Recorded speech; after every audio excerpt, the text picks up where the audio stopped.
What's going on, everyone? Scott here. Welcome back to the channel. So, college football is officially here. Week 1. We had week 0 last week, but officially everyone getting going here in week 1. And there's some really big games this weekend. But in this video, we are going to give our predictions for the Big Ten Conference this year. We're going to give our record predictions for all 18 teams this year and who I believe will go to the championship game and who will win that championship game. So, this will be a fairly quick video, but before we do jump in, if you could just hit that like and subscribe button down there. We'll have more college football content on the channel throughout the season, so make sure to subscribe so you don't miss a video. So let's just jump right in. As I said, this will be a fairly quick video, and I'm going to put what I believe the records will be on the screen, so this will kind of be a spoiler alert for the rest of the video. But going to start out at number 1.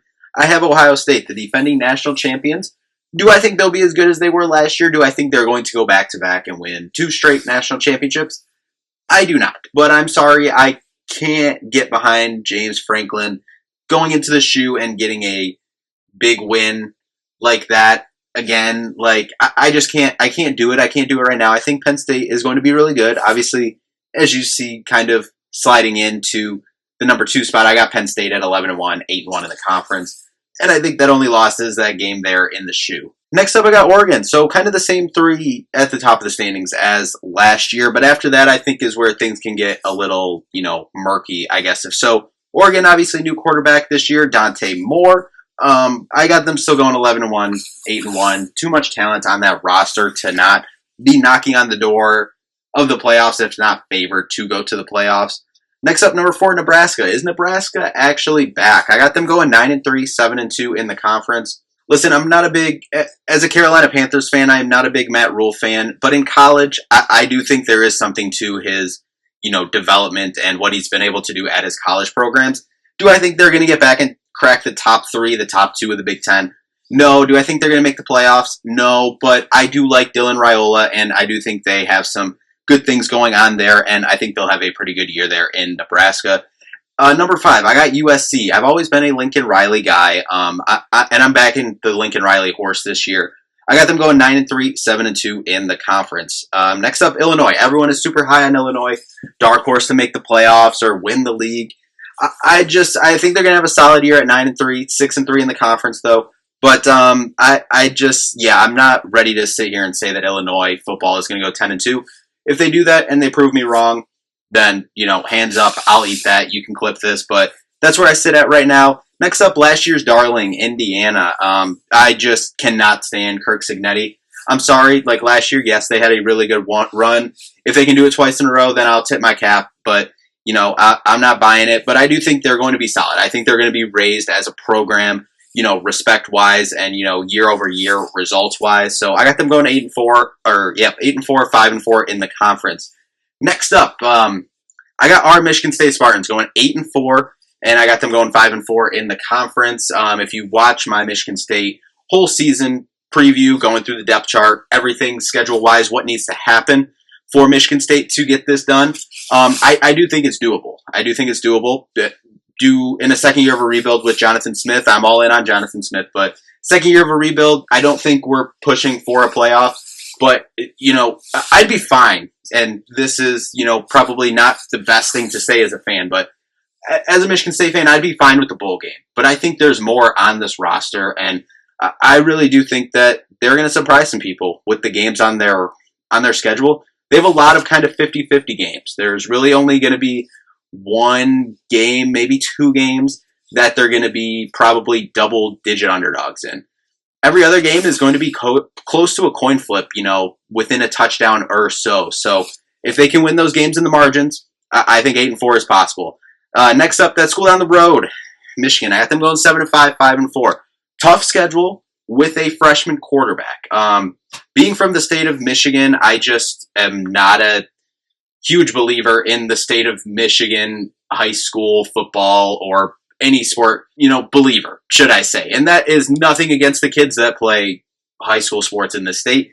It's just because the MHSAA is an absolute joke. If you live in this state, know anything about the MHSAA, you know why. And you know why all of our talent goes to other states to play high school sports. I think Bryce Underwood is going to be a fine quarterback for them. Freshman year, tough games on the road at Oklahoma week 2, I think is going to show a lot. I think if they win that game, I think this prediction kind of flips, and they should be pushing 9 or 10 wins if they get that Oklahoma win, because that'll show some more stuff and show what else they have around him. But that's where I have them sitting at right now. Number 10, the Washington Huskies, 8-4, 5-4 in the conference. Next up, at 11, the Iowa Hawkeyes, 7-5, 4-5 in the conference. Next up, 12, Minnesota, 5-7, 3-6 in the conference. Wisconsin, 5-7, 3-6 in the conference as well. Now, is that seat going to be hot for Luke Fickell? Yes, I believe that seat is going to be very hot for Luke Fickell during the season and after the season. Next up, UCLA. Obviously bringing in former Tennessee quarterback Nico Iamaleava. I know I absolutely said that name wrong, but I'll see it when I believe it there. 4-8, 2-7 in the conference. Next up, Northwestern, 5-7, 2-7 in the conference I got. And then the bottom two, another seat that I believe will be very hot that I don't know if we'll make it through the season. Maryland, 3-9, 0-9 in the conference. Mike Locksley, unfortunately, just kind of the running joke in the Big Ten. Maryland in September, I mean, besides for your Michigan State Spartans last year, can be scary, can be a little spicy in September. You get to second half of October into November, and you can pretty much chalk that up as a win for your program if you're playing Maryland. That's why I believe this seat will be very hot there for Mike Locksley this year. It's been going on too long. And then last place, Purdue, 2-10, 0-9 in the conference. Similar to last year, they're at the bottom, but starting a rebuild there in Purdue, and I think that's what's going to be happening in a few of these other programs like Maryland. But yeah, that's where we have all 18 teams slated this year. Now, with this, I obviously got Ohio State and Penn State playing in the Big Ten championship game, a rematch from earlier in the season that I believe Ohio State will win in the shoe. But this time, listen, not a James Franklin believer at all. Proven time and time again, he can't win the big games. But you know what I got in this game? I got Penn State winning the Big Ten championship. James Franklin getting over the hump. Now, obviously, both these teams will be in the playoff. We're going to have another video giving our college football playoff predictions. Do I think that Penn State, I don't think they can get over the regular season hump of having that undefeated season, beating Ohio State there. But I got them getting over that championship game hump.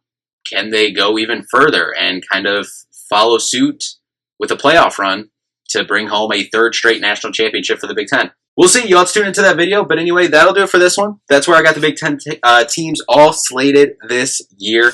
I'm sure this won't get, clipped or looked at the end of November or maybe even sooner with some of these teams if things start to go sideways or start going really well sooner or later. But anyway, that'll do it for this one. Thank you all so much for watching. We'll see you in the next one. Peace out.